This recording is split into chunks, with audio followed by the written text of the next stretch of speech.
Welcome to the Sangani Show, where we will talk about everything health, wealth, and wisdom.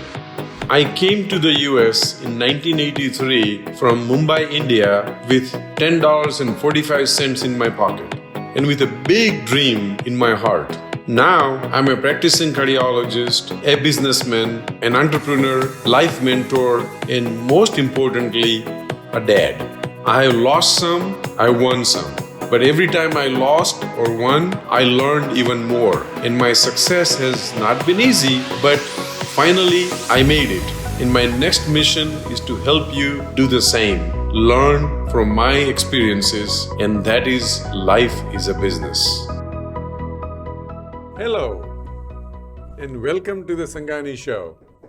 My name is Dr. Bharat Sangani, your favorite doctor and the host. And today we have a very special treat for you. I'm going to introduce an individual to you who needs no introduction. The show business is like the other side of his palm. And his name is Jeff Crilley. He's a good friend of ours, and I learned a lot from him. He is a pioneer in a business that he is in.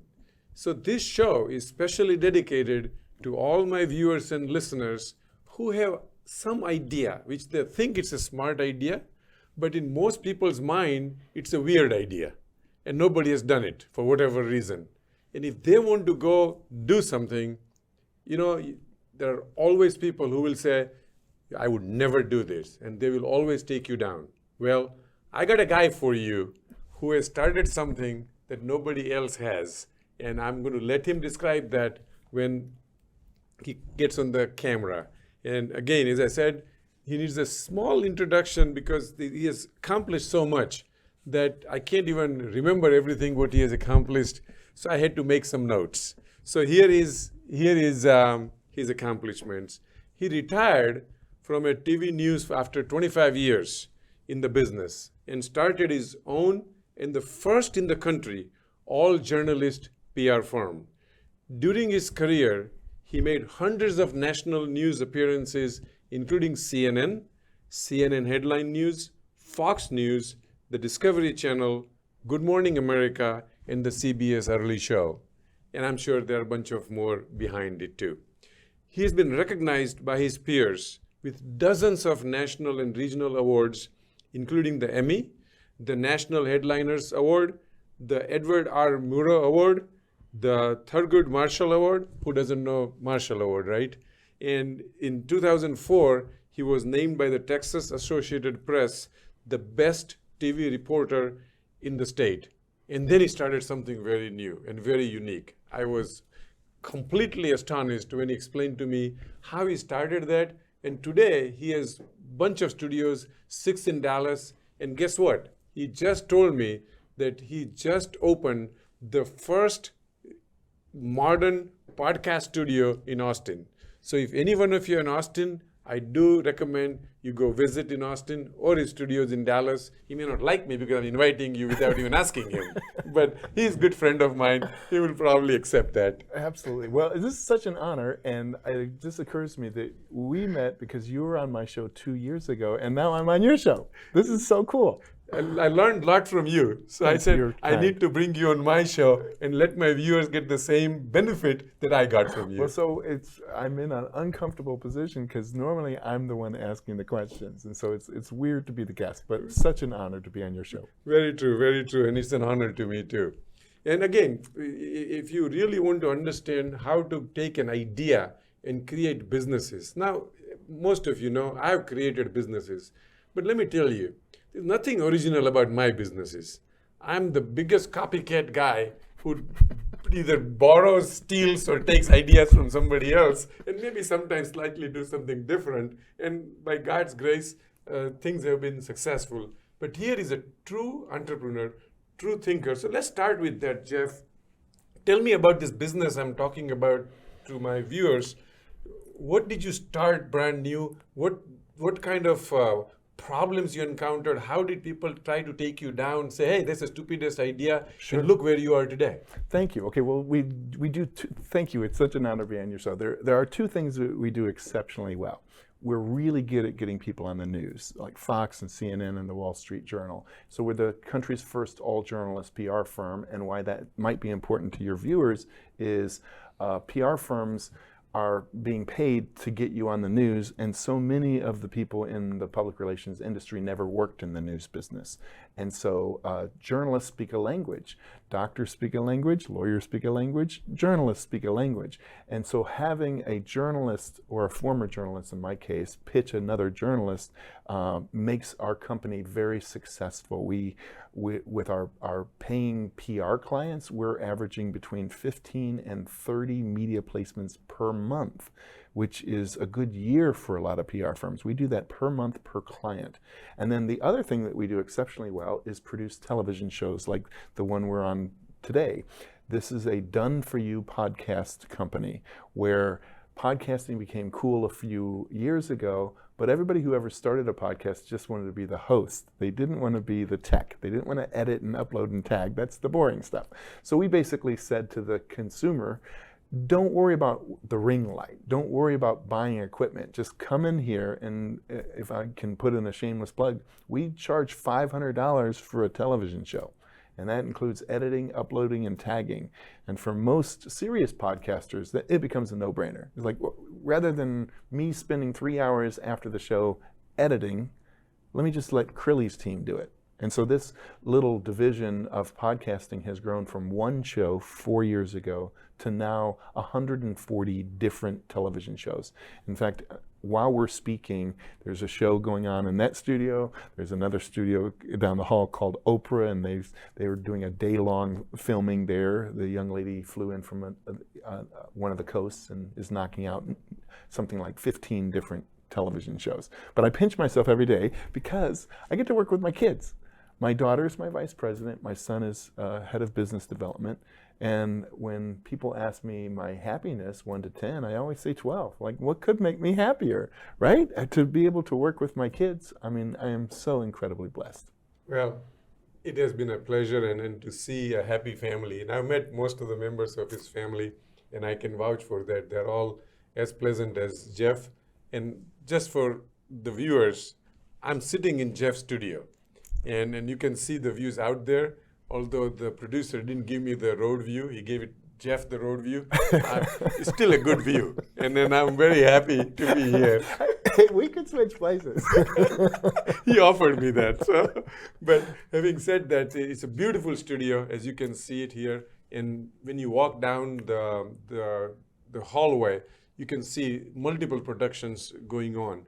So I'm describing all these things just not to say great things about Jeff, but it's a message I'm conveying to my audience that, listen, if you have a dream and if you follow it properly, and we're going to find the definition of proper from Jeff, you can still make it. So Jeff, tell me, if let's say a few of my viewers have this idea to start a company with a weird thought, a weird idea, smart, but weird. Yes. What should they do? Okay, I think the first thing is you got to do a little market research, because everybody thinks that they have invented a better mousetrap. So you actually have to see what's going on out there. I run into far too many entrepreneurs who take their entire life savings and they bet on something that the market doesn't need. So I would start by asking around. You could start with friends. You could start just polling random people. This is what I'm thinking about creating. Would you be a customer? And then there are so many ways to go out of business. Think about it. And one way to go out of business is to go in deep into debt before the market has proven your concept. So I always tell entrepreneurs, start out very small. For the first 3 years of the life of this company, I was operating out of my house, saving a bunch of rent. Now I've got 20 full-time employees. I've got studios in Dallas, Fort Worth, South Lake, the Colony, and Austin, and suddenly my bills are very large. But in year one, had I not been conserving cash, just kind of bootstrapping it, I don't think I could have had the foundation to get to this point. And a lot of entrepreneurs dream of being the next Mark Zuckerberg or Elon Musk. Well, even those guys, Elon started in a dorm room, right? You came to this country with $10 in your pocket.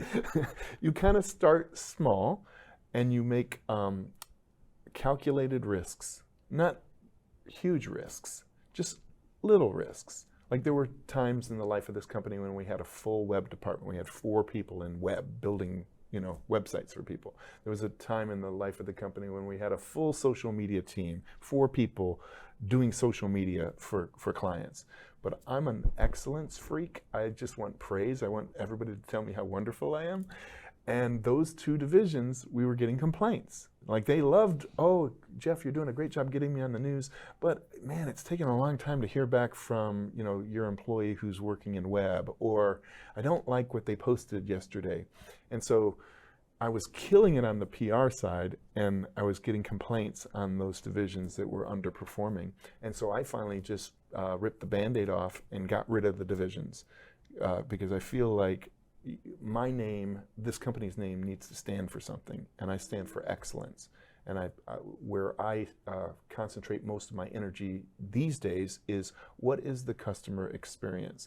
I know we're creating better, more quality podcasts than any other studio in the country, especially for these prices. Now what I'm concentrating on is when you come into this shiny office tower and you get off the elevator and you walk down the hall, what's your experience as soon as you come into Real News PR? And we hired this lovely young lady named Lauren Hanna, who is our Director of First Impressions. That's her real title. It's on her business card. And her job is before you come in, she turns all of the television sets to you. So it feels like you're walking into your television network instead of our television network. And then I obsess about small things like the snacks. Have you noticed that we have really good snacks? Unbelievable, yes. So, I'm going to try those today. So, and I call it the Four Seasons, nuts. And if you go to the Four Seasons or the Ritz and you're there at the bar, the snacks are upscale, and you can tell it's not Costco. So I am now really doubling and tripling down on, I want this to be your happy place. I don't know what's going on in the life of every client. Their marriage could be falling apart. Their kids won't talk to them. They might hate their life.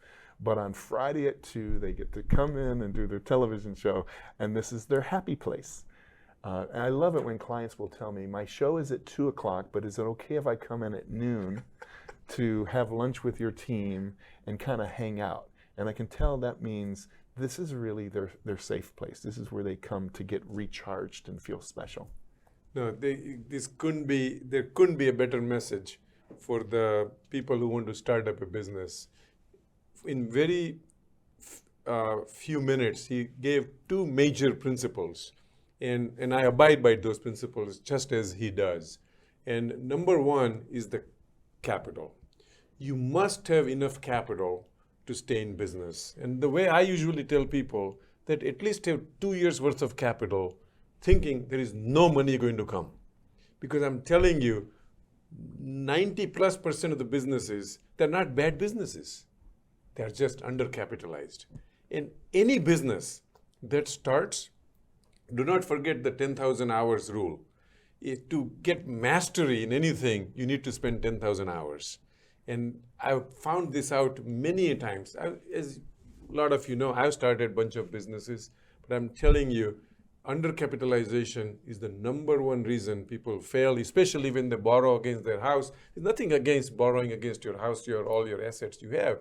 Just have enough money to last for 2 years. Go beg, borrow, stealing is not a right thing, no. But beg, borrow from your friends and family and have enough capital for 2 years, assuming there is no revenue.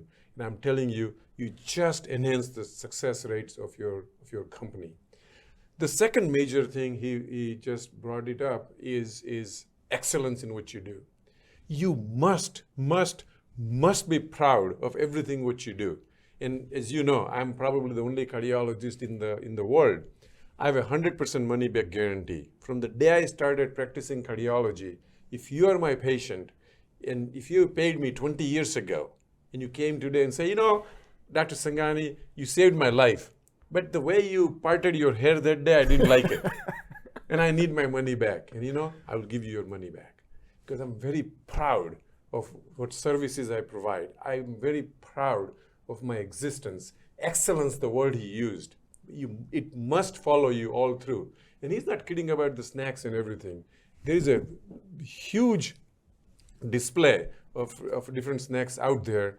And I haven't tried it today, but I'm promising everybody there and you, I'm going to try it today. And most of them are heart healthy.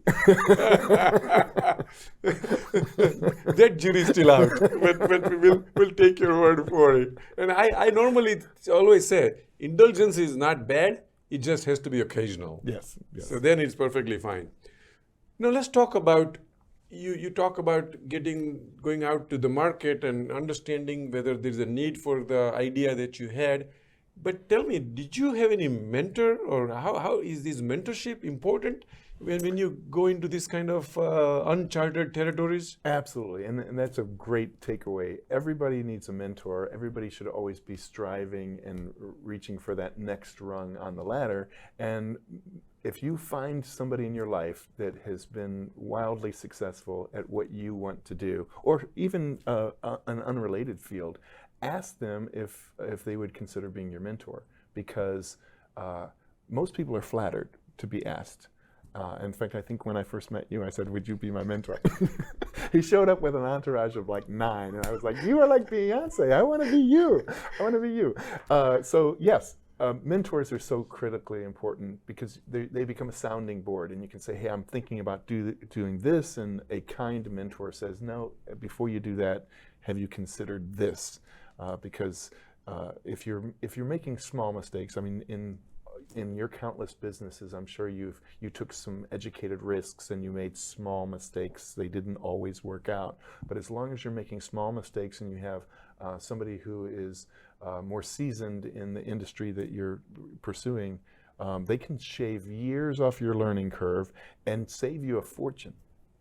It's very true. And viewers know that I have a mentorship program, and you can go visit at www.bharatsangani.com. And the way I present to the mentees who come to me is that I cannot teach you anything new. Exactly what you just said. But what I can impart my knowledge with you is the experiences I have. I'm not smarter than you. I'm not smarter than most people on this earth. But I have so many experiences that I can tell you what not to do. Yes. So a good mentor will stop you from doing something that you should not be doing.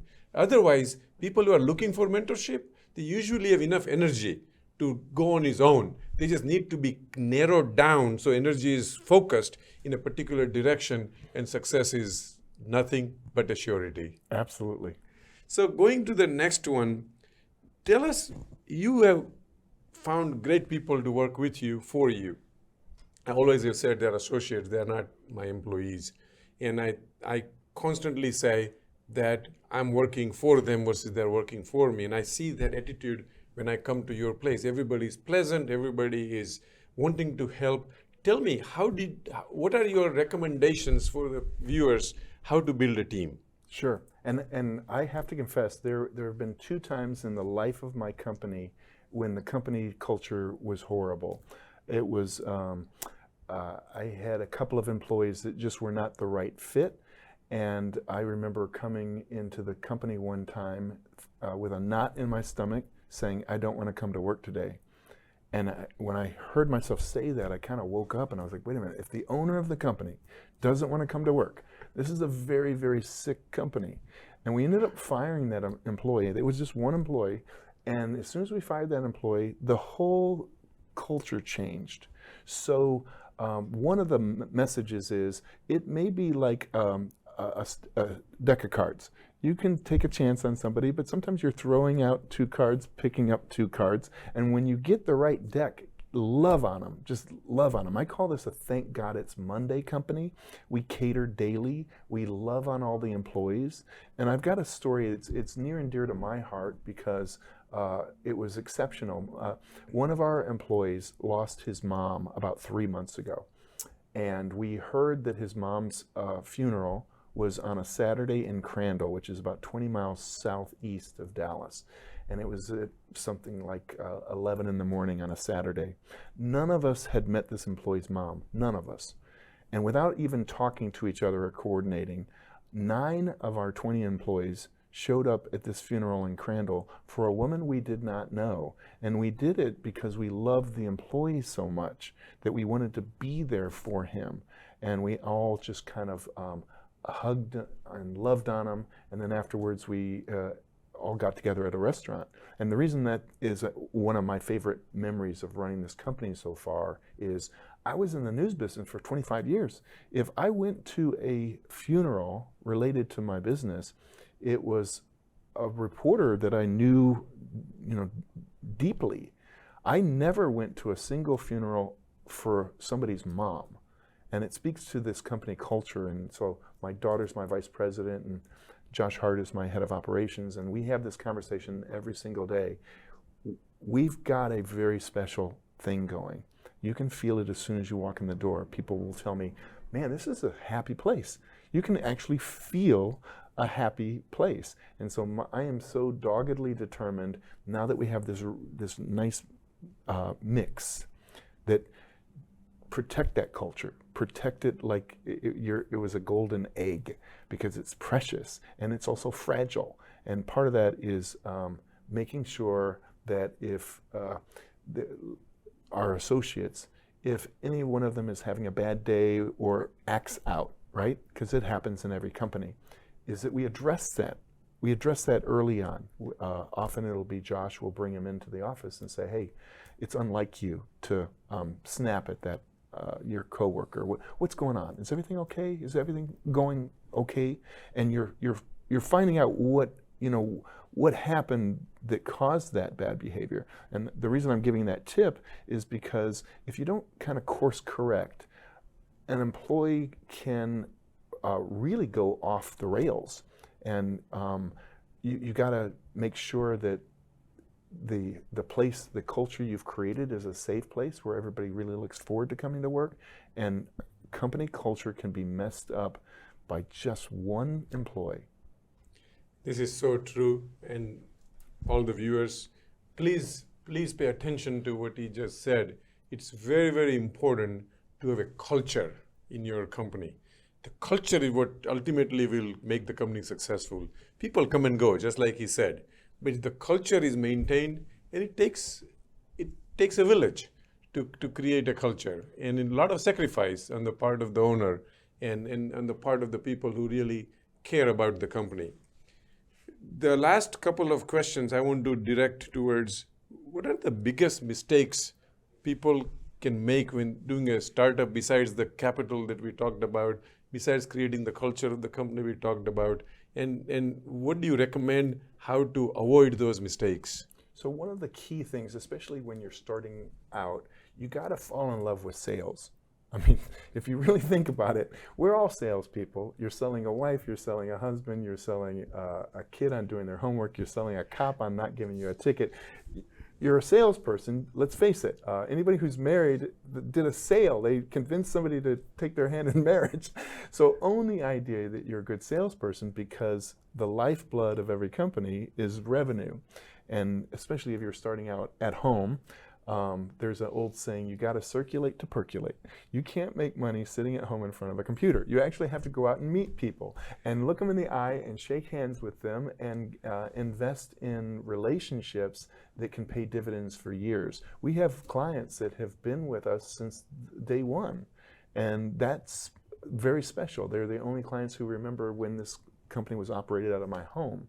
And so my advice to all new entrepreneurs is make sure that you fall in love with the idea of sales. Some people say, oh, I'll just hire some salespeople. But truly, nobody's going to be a more effective salesperson than the founder of the company. They're the ones that had the vision and took the risks. And so don't try to get away from the idea of sales just because you think you're not good at it. You know, I couldn't agree with you more. And just to attest to that testimony here, my two children, both children, when they joined our company, and one was trained at Goldman Sachs and one was trained at Raymond James, and they just thought they will come and get into some kind of chair and run the company. And I begged and requested them, you can't force anybody to do anything anymore, but I begged and requested them to become the salespeople in the company first. And they spent few years in sales. And today, they didn't like me at the first shot because sales is if any job is very difficult, I think sales stands right up there. And they didn't like me first. But today, I think they're telling me that that was a wise choice. So can't agree with you more. Again, ladies and gentlemen, we have a great individual here. I'm sure Micah is going to put out his contact info. If you have any needs for podcast or any kind of TV show or PR requirement, please contact him. He's very good in responding and fast enough. He's a good team. And thanks for joining us for this show. Please follow all our social media. If you want to know more about what I do and what we can offer to our listeners and viewers, please go to our website, www.bharatsangani.com, and sign in for the newsletter for the Life is a Business. We crossed about 150,000 people subscription. Wow, congratulations. Just a few months ago, so we are very excited about it. And as always, I couldn't be here without all your support. Keep watching, keep sending me your input. We want to continue improving this show. And Jeff, I can't thank you enough. Such an honor. God bless you. Thank you so much.